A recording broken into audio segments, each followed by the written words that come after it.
Fossils, Viagra, Snuff and Rock and Roll. Written by Robert A. Webster. Narrated by Les Horowitz. Rapping on the door, followed by a Thai woman ranting, brought Steve out of his slumber. Where did she come from? He wondered as a Thai woman got out of his bed and opened the door to her distraught friend. Steve lay in bed trying to recollect events from last night as the two Thais chatted.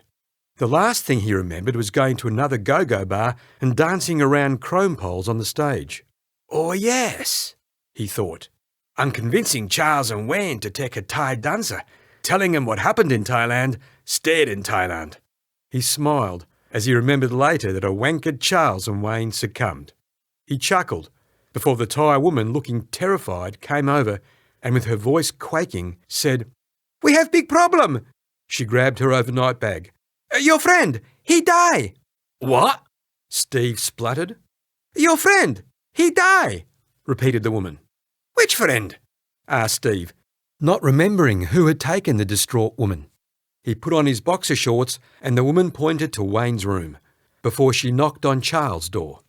Steve stood in the doorway, saw Wayne lying peacefully on the bed and shouted, "Wayne!"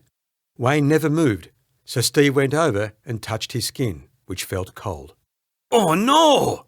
said Steve, clasping his hand over his mouth, trembling as Charles came to the doorway. "What's happened?" asked Charles with a quake in his voice. "A girl just told me that Wayne's dead." Steve nodded, sighed and said, "Yes, mate." Charles went over and looked at Wayne.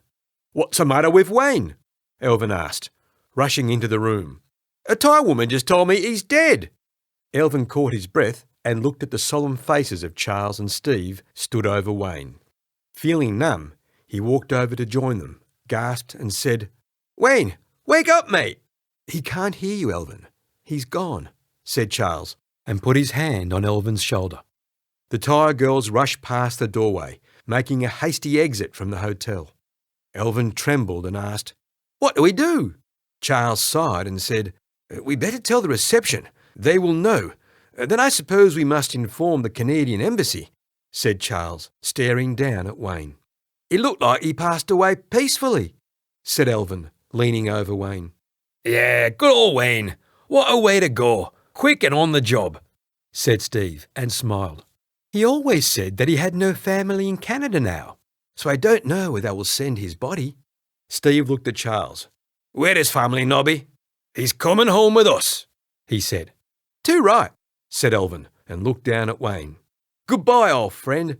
He leaned over and kissed Wayne on the forehead. Wayne's eyes then opened and with a look of horror cried out, "What the fuck are you doing?"